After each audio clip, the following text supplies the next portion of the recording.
Vamos a comenzar entonces esta charla que tiene inicialmente un título medio gracioso, pero que tiene un subtítulo un poco más serio que ahora vamos a ver. De todas maneras, me parece importante compartir inicialmente cuál es mi experiencia en competencias, porque en definitiva esto va a marcar de alguna manera el foco en donde está puesto la presentación que sigue y es importante tenerlo en claro porque sin duda todo lo que veamos de ahora en más va a estar influido por mi formación y experiencia en competencia.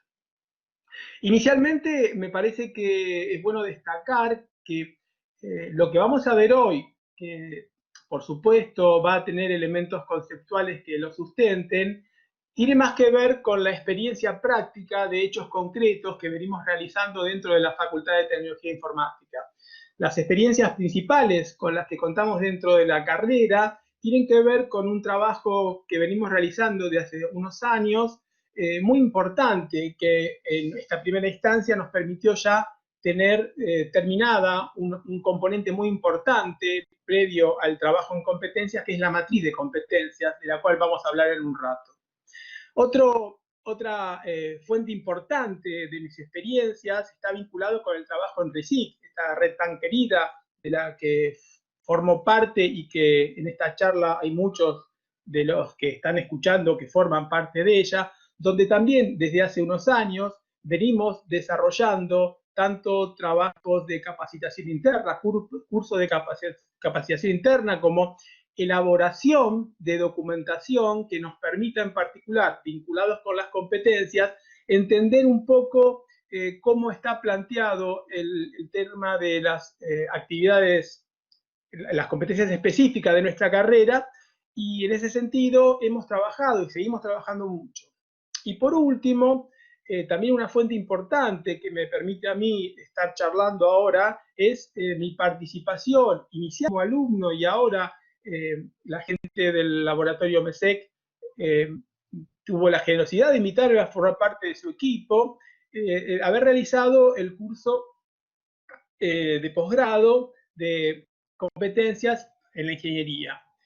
Yo en todo ámbito en que tengo oportunidad de presentarme, hablo sobre esta gente de Misiones, que realmente están haciendo un trabajo muy importante. Es un laboratorio que trabaja sobre competencias y que además está auspiciado por el CONFEDI. Bien, esto en primera instancia, que tiene como intención, de alguna manera, dejar en claro cuál va a ser el foco del trabajo, básicamente planteado a partir de la experiencia sobre hechos concretos que estamos realizando dentro de la Facultad de Tecnología Informática. Vamos a comenzar entonces el concepto de competencia. Si hablamos de competencias, tenemos que reconocer parte de los componentes de las competencias y ahí hablamos de las dimensiones de las competencias. Y esas dimensiones se plantean en tres saberes: el saber conocer, el saber hacer y el saber ser. Esos tres componentes de las competencias hablan de conocimientos, declaraciones, declarativos y factuales, habilidades y predisposición, las cuestiones aptitudinales. El tema es que no pensamos a las competencias como tres componentes, sino que una mejor aproximación al concepto de competencias puede ser pensarlo como la intersección de estos tres saberes. Pero tampoco lo podemos pensar así, porque las competencias es un poco más complejo, hay otros componentes a tener en cuenta. Por ejemplo, no solamente alcanza con el conocer, el hacer y el ser, sino están articulados y movilizados adecuadamente para resolver un problema profesional. Entonces, acá la cuestión clave pasa por la resolución de problemas concretos profesionales que hacen uso de los saberes conocer, hacer y ser. Este gráfico es claro al respecto. Las competencias se desarrollan a través de un aprendizaje activo, eso es un tema muy importante, a través de la reflexión, y permiten resolver problemas en un contexto particular de la profesión, movilizando diversos saberes: el saber conocer, el saber hacer y el saber ser. Algunas definiciones, hay muchas definiciones. Por ejemplo, esta es la definición que plantea el CONFEDI, es la capacidad de articular eficazmente un conjunto de esquemas, estructuras mentales y valores, permitiendo movilizar, poner a disposición, distintos saberes en un determinado contexto con el fin de resolver situaciones profesionales. Esa es la definición, digamos, que tenemos nosotros dentro de Confedi para ingeniería.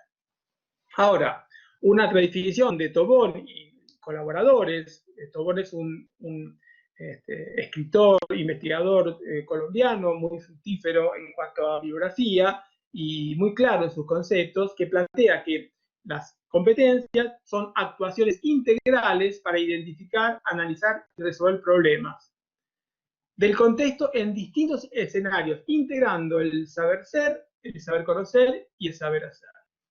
Otra definición, que es la que más me gusta a mí, pero solamente es una cuestión personal, engloba fácilmente todos los componentes. Dice, posee competencia profesional quien dispone de los conocimientos, destrezas y aptitudes necesarios para ejercer una profesión, puede resolver los problemas profesionales en forma autónoma y flexible y está capacitado para colaborar en su entorno profesional y en la organización del trabajo. Para tener en cuenta, uno no es competente ni parcialmente ni teóricamente. La competencia se demuestra a partir de la actuación y tiene carácter finalizado. O sea, se es competente o no se es competente. No se es parcialmente competente y tampoco se es teóricamente competente. Y hay una cuestión muy importante, muy importante. La competencia es invisible y solo es abordable a través de los desempeños observables. Esto quiere decir que nosotros no vamos a evaluar competencias, por supuesto, a partir de lo que determina un autor muy reconocido y del cual nosotros abonamos su idea, ¿no? No vamos a evaluar competencias, vamos a evaluar los desempeños observables que de alguna manera vamos a interpretar como exposición de las competencias. Y también es importante establecer esto que se llama el modelo Eichner, ¿no? Que es que algunas partes solamente de la competencia son visibles. Aquellas que pueden ser reconocibles fácilmente, o no tan fácilmente, pero sí difíciles de identificar aquellas que son invisibles. Las habilidades, los conocimientos, es lo que uno de alguna manera puede reconocer de las competencias. La parte actitudinal, el autoconcepto, la forma en que uno se percibe, esas cuestiones son invisibles y no son fáciles de identificar. Una cuestión que habíamos planteado nosotros, y estamos en una introducción general para entrar después en el tema específico, las competencias es lo mismo que capacidades. Hay mucha bibliografía, bastante contradictoria entre sí. Vamos a decir que en nuestra facultad hemos determinado que las capacidades son una forma de descomponer las competencias. De todas maneras, hay autores que plantean que es conveniente pensar en competencias en el ámbito laboral y pensar en capacidades en el ámbito académico. De todas maneras, estas son consideraciones que solamente pongo en evidencia para dejar en claro que las definiciones no están consensuadas y hay muchas formas de interpretar. Bien, entonces, ahora vamos a temas más puntuales. Y acá entra en juego algo que muchas veces repetimos.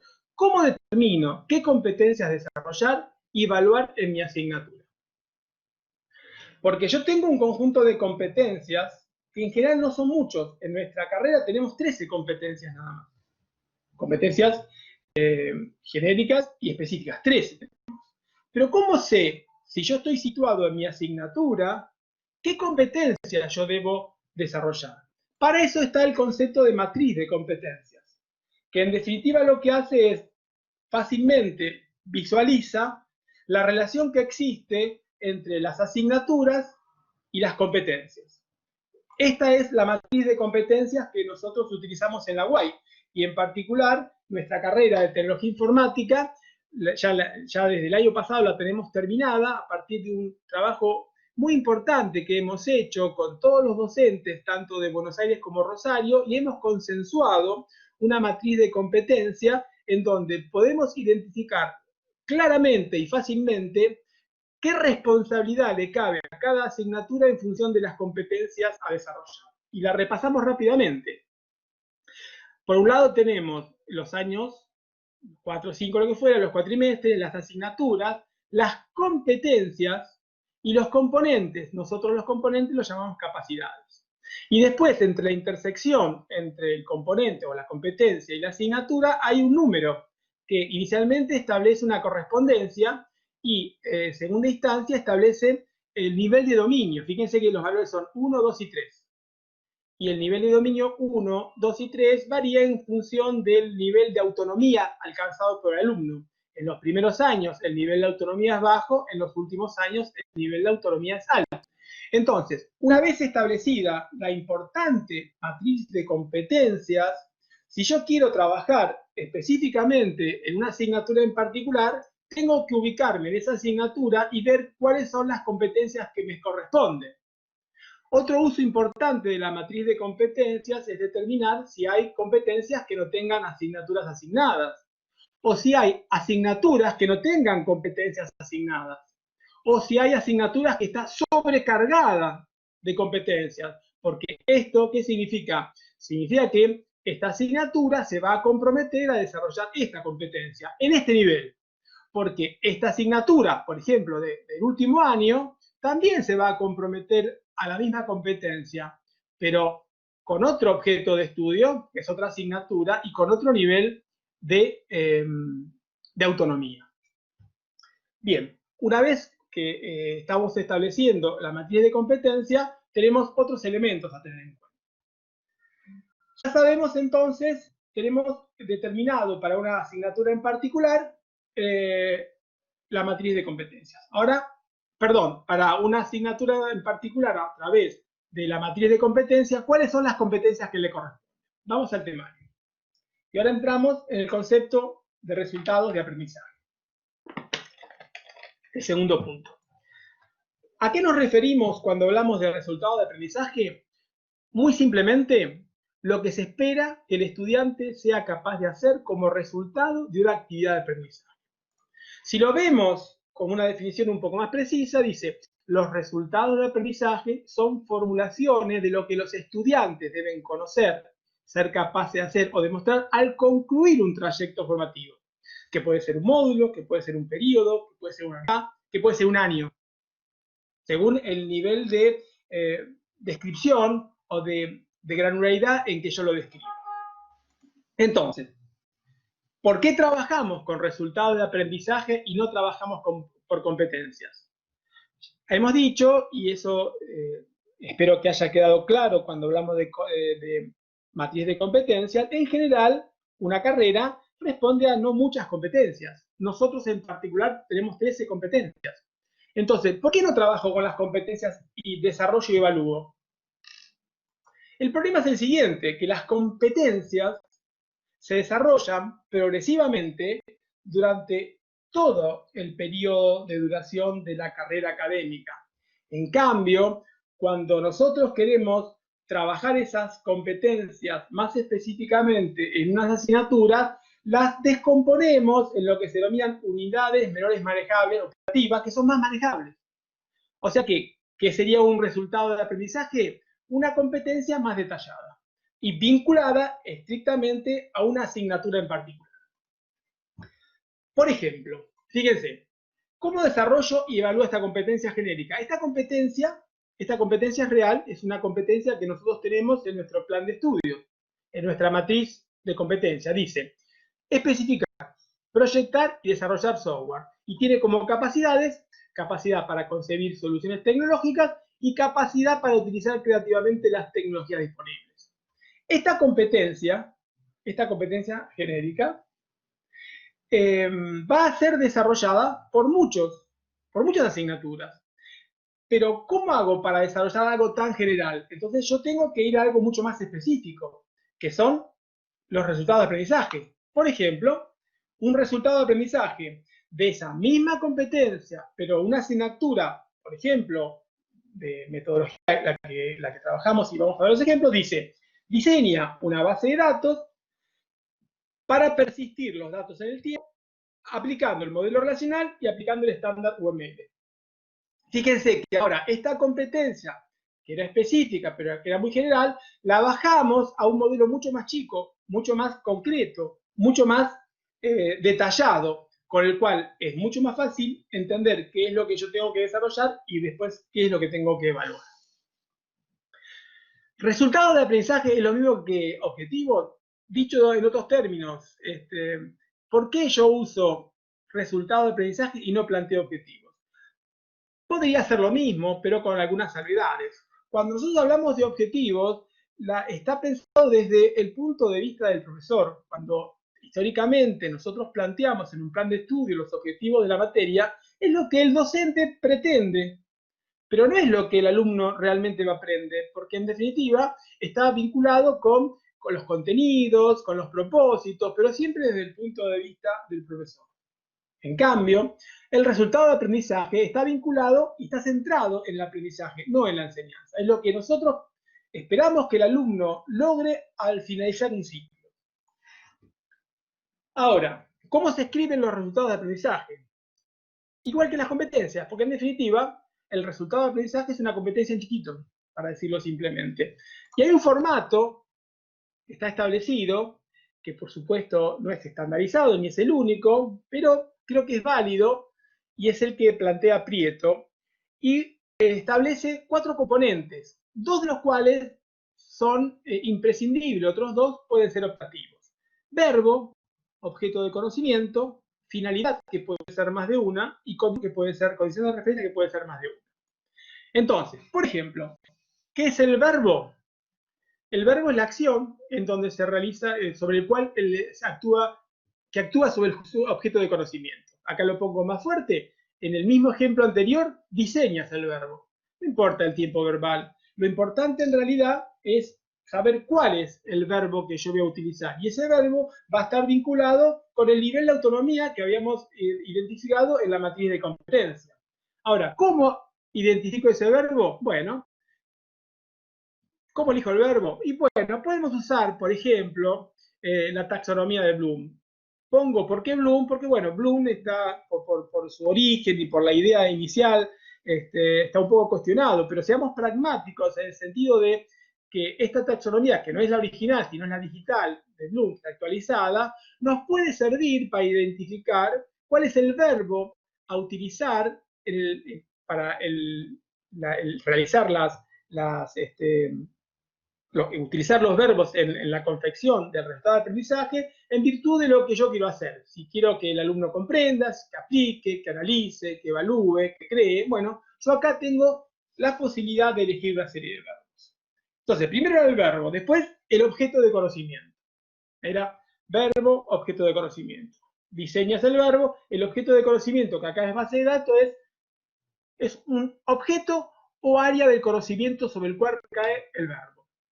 Y surge de agrupar, no son contenidos analíticos, sino surge de un agrupamiento. En este caso, por ejemplo, diseña una base de datos. El objeto de conocimiento es la base de datos. La finalidad, bueno, básicamente, ¿para qué yo hago esto? Por ejemplo, para persistir los datos en el tiempo. Es la finalidad por lo cual nosotros utilizamos el verbo y que actúa sobre el objeto de conocimiento. Y por último, la condición. ¿Cómo debo hacerlo?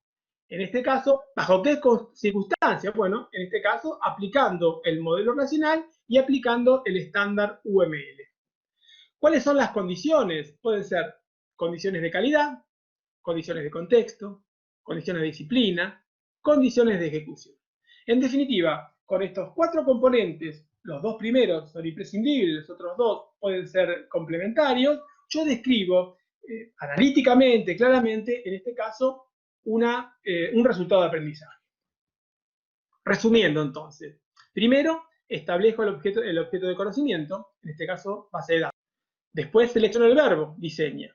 Después establezco la finalidad para persistir los datos del tiempo. Por último, establezco la condición, aplicando el modelo relacional y aplicando el estándar UML. Y me queda el resultado del aprendizaje en los términos que ya habíamos hablado en un principio.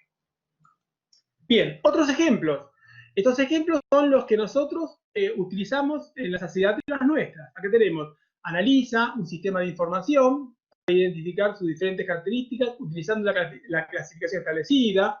Incluso hay transversales. Resuelve posibles situaciones de conflicto para consensuar ideas comunes al grupo, considerando las características de cada participante del grupo. O presenta informes técnicos para comunicar sus producciones, considerando la legibilidad y organización de la información. Bien, vamos al tercer punto, que es criterios de evaluación. Entonces, resultados de aprendizaje y criterios de evaluación. El problema de los resultados de aprendizaje es que, como tienen un carácter integrador, son de amplio alcance y nosotros precisamos refinar un poco más para establecer los criterios de evaluación para evaluar ese resultado de aprendizaje. Entonces, los criterios de evaluación tienen un mayor nivel de especificidad y vamos a ver cómo vinculamos este concepto respecto de resultado de aprendizaje. Entonces, para pensar en un refinamiento de los conceptos que hasta ahora estuvimos trabajando, podemos decir, bueno, partimos de la matriz de competencias. A partir de la matriz de competencias identificamos las competencias que le corresponden a mi asignatura desarrollar. Una vez que tengo las competencias, desarrollo los resultados de aprendizaje. Y una vez que tengo los resultados de aprendizaje, desarrollo los criterios de evaluación. Tanto las competencias como el resultado de aprendizaje como los criterios de evaluación lo podemos pensar como un refinamiento, con mayor nivel de especificidad acá, con menor nivel de especificidad acá. Y esta es la matriz de competencias que me permite visualizar claramente la responsabilidad de mi asignatura en función del todo. ¿Cómo escribo los criterios de evaluación? Porque hasta ahora hemos dicho que los resultados de aprendizaje se escriben de manera similar a las agencias. La diferencia principal es el nivel de detalle. Bueno, ¿cómo escribo? De la misma manera. Verbo más objeto de conocimiento más condiciones de referencia. Por ahora, en este caso, si bien usamos la misma estructura, le sacamos la finalidad, porque los criterios de evaluación están vinculados con un resultado de aprendizaje y la finalidad está implícita. Entonces, por ejemplo, el resultado de aprendizaje que hablamos recién, no, es otro modela diagramas de clase para representar la estructura estática de un sistema utilizando el estándar UML, tiene como criterio de evaluación, por ejemplo, plantea un modelo de clases considerando la legibilidad del modelo, por ejemplo, reconoce la corrección del modelo considerando la semántica y la sintaxis, reconoce la minimalidad considerando que no se puede borrar del esquema un elemento sin perder alguna información, elige atributos que permiten caracterizar a la clase. Estos son los criterios de evaluación que yo asocio al resultado de aprendizaje que es producto de la competencia que yo determiné a partir de la matriz de competencia.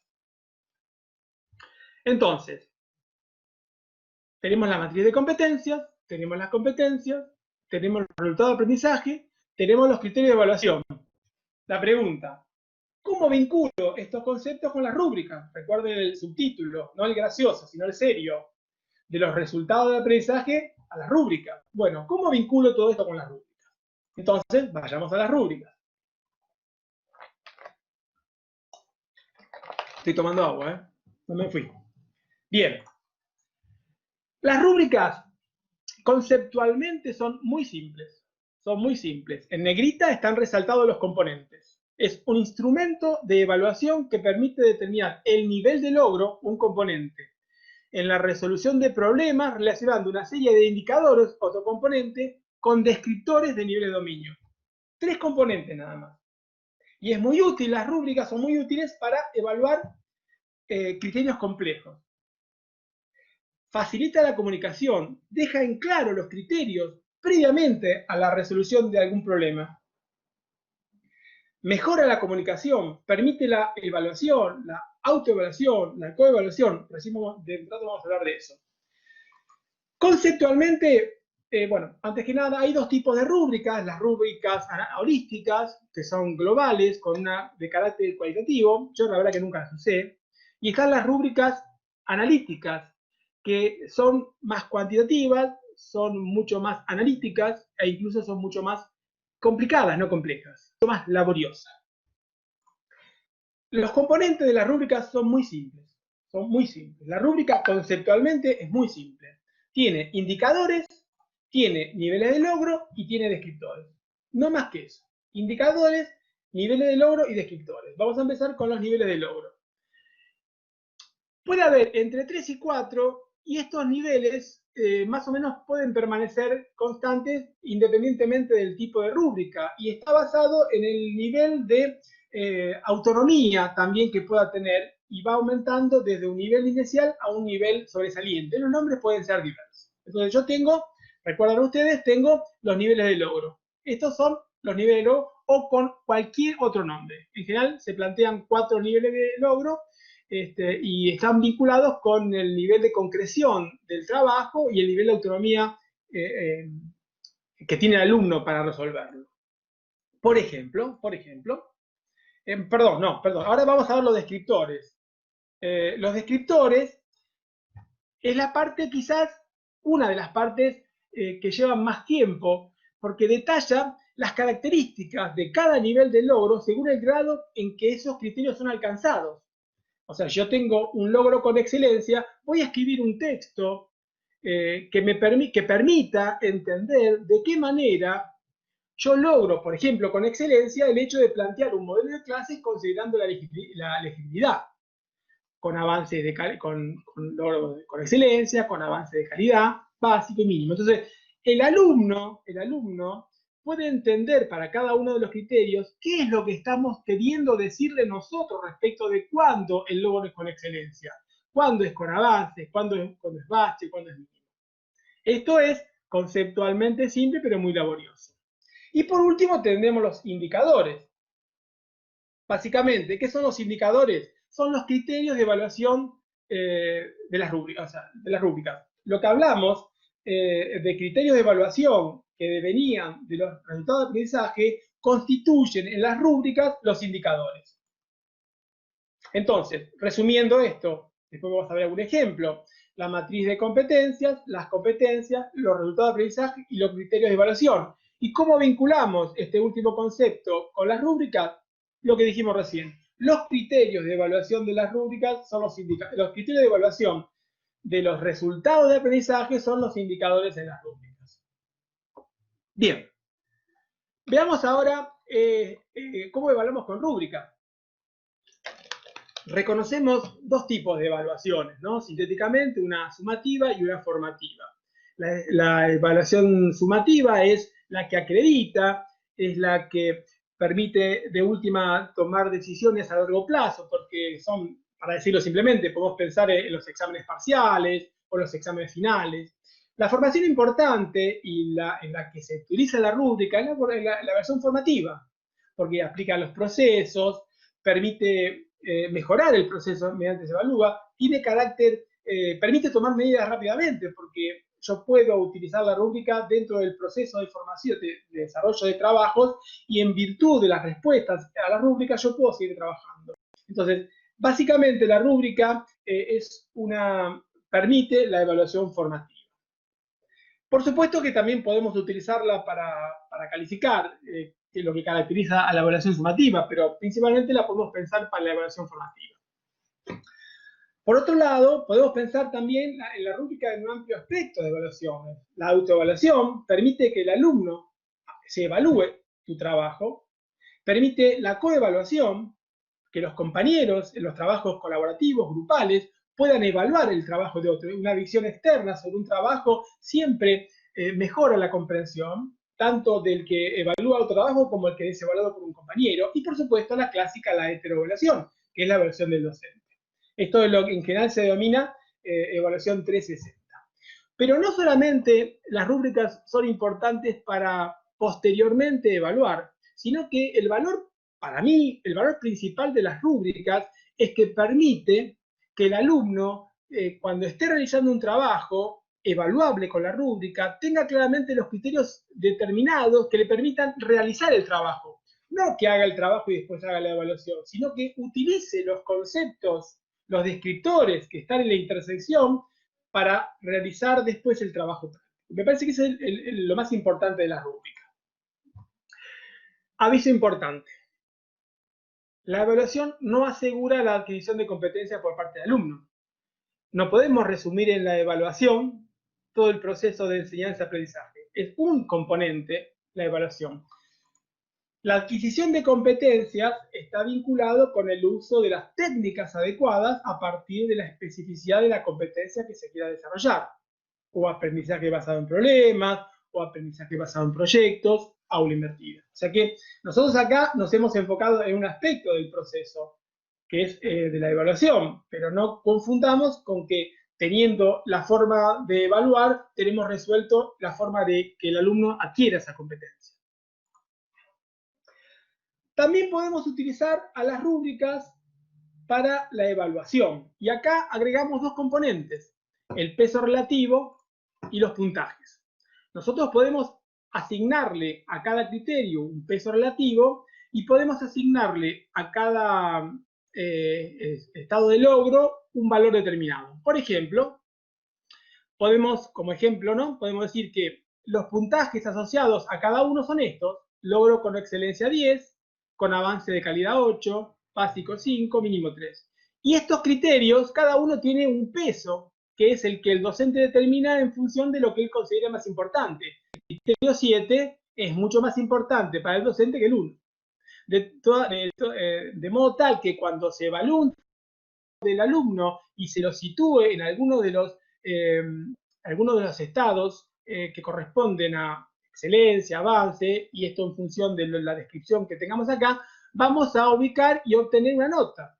De modo tal que la nota asignada, en este caso no es la nota asignada, sino el valor mínimo, es este. O sea, para un docente, el alumno que tenga al menos, cumpla al menos con los criterios de evaluación en los niveles determinados, tiene acreditados los conocimientos. Fíjense que no estamos pidiendo que para evaluar esté siempre acá. Puede estar variando esto. Entonces, si un alumno tiene un problema particular en algún criterio, no deberá tener que hacer todo de nuevo. Puede resolver el criterio que no tiene claramente establecido. Y esto permite, esta descomposición del problema en sus partes, permite acotar el problema y tomarlo en su real dimensión en el momento adecuado. Entonces, esto nos permite a nosotros poder utilizar las rúbricas tanto para la evaluación, para la coevaluación, para la heteroevaluación, como elemento que le permite al alumno entender cómo realizar un trabajo y, por último, para evaluar. Para ir cerrando y dar después un espacio a las preguntas, vamos a hacer algunos ejemplos. Estos ejemplos son reales, son ejemplos que estamos nosotros desarrollando en las materias metodología 1 y 2 del segundo año de la carrera, que es una materia de análisis y diseño orientado a objetos, de modelado, utilizando UML, y vamos a mostrar de qué manera hicimos la transición del trabajo tradicional que veníamos haciendo a lo que estamos haciendo ahora. Como decía recién yo, bueno, es un ejemplo a partir de una materia en particular que estamos desarrollando, y yo creo que el valor que tiene el ejemplo es que es un ejemplo real. Esto es lo que muchas veces nosotros pedimos cuando estamos yendo a capacitarnos, ¿no? Que nos planteen ejemplos reales que nos permita a nosotros entender y materializar los conceptos. Bien, ¿cómo trabajamos la transición? Una asignatura, digamos, tradicional y en términos muy esquemáticos, tenemos objetivos, tenemos unidades, tenemos guía de trabajo prácticos y tenemos criterios de acreditación. No es que nosotros desechamos el programa actual y empezamos de nuevo, no, vamos a utilizar todo lo que tenemos, pero vamos a mejorar a partir de una transición, donde ahora, a partir de la matriz de competencias, determinamos cuáles son las competencias de egreso con sus capacidades y niveles de dominio. Esto sale de la matriz de competencia. Determinamos los resultados de aprendizaje, reconocemos los saberes, conocer, hacer y ser, determinamos las rúbricas y la secuencia didáctica. Eso es lo que tenemos nosotros armado, que complementa, que no destruye lo anterior, sino que lo complementa y que lo reutiliza en otros términos, para pasar de un programa de asignatura tradicional a un programa de asignatura más cercano al concepto de competencia.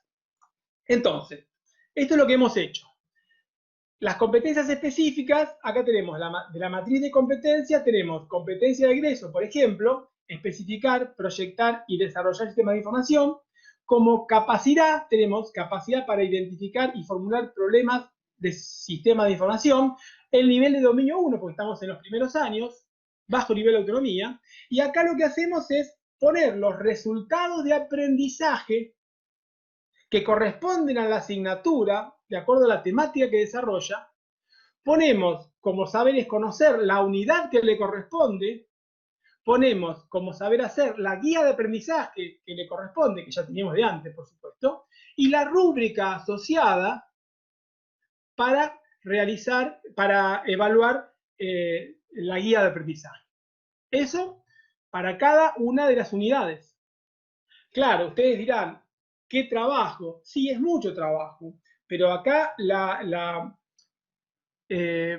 solución a este trabajo, que para una persona sería muy grande, es trabajar colaborativamente. Nosotros trabajamos, somos muchos docentes, tanto de Buenos Aires como Rosario, hemos conformado un grupo que trabaja muy bien y hemos distribuido el trabajo en los diferentes docentes, de modo tal que compartimos el trabajo, compartimos los criterios y desarrollamos cada uno de estos temas aportando al todo. Cada uno hace una parte del trabajo a partir de los criterios ya establecidos y todos usamos el trabajo del resto. Entonces, en vez de tener que hacer 20 rúbricas, cada docente estará haciendo una o dos rúbricas.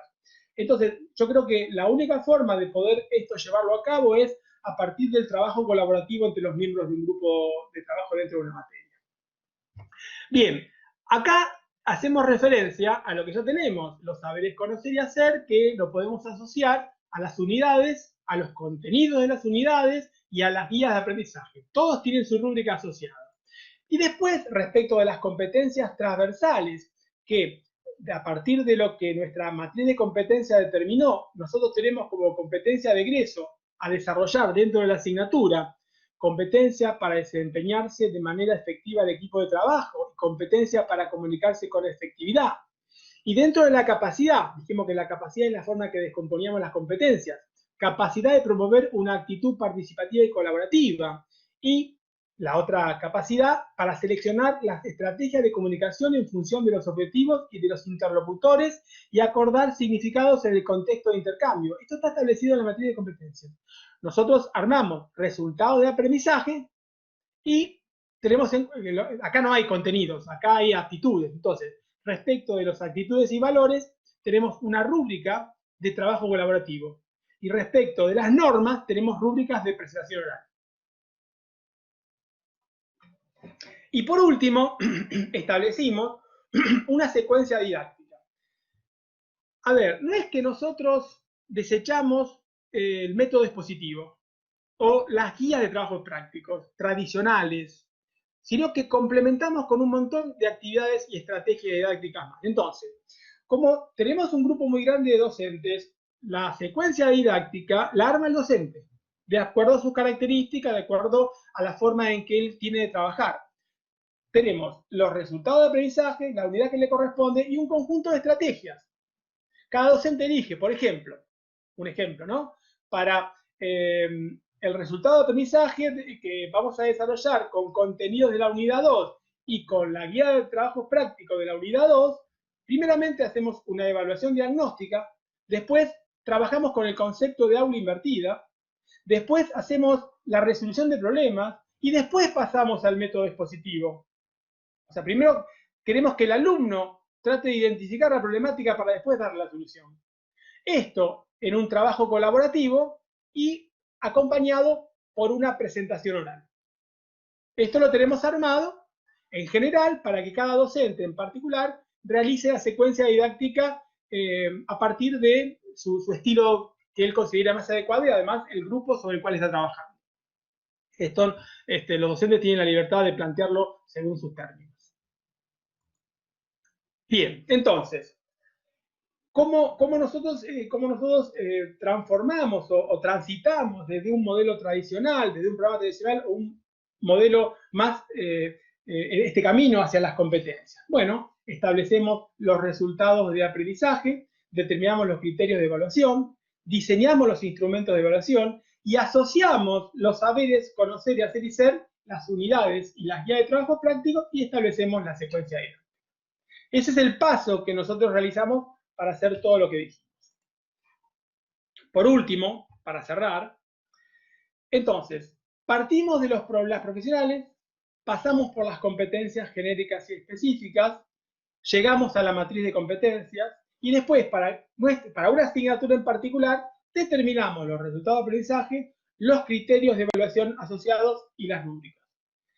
Es un paso importante, es un cambio importante, es un esfuerzo muy importante. Cuando hablamos nosotros de aprendizaje centrado en el alumno, eso implica un trabajo muy importante de parte del docente, porque todo esto necesariamente requiere de mucha reflexión y en un trazo grueso esto es muy distinto a plantear una clase magistral, un conjunto de guías de trabajos prácticos, 2 exámenes en el cuatrimestre y un examen final.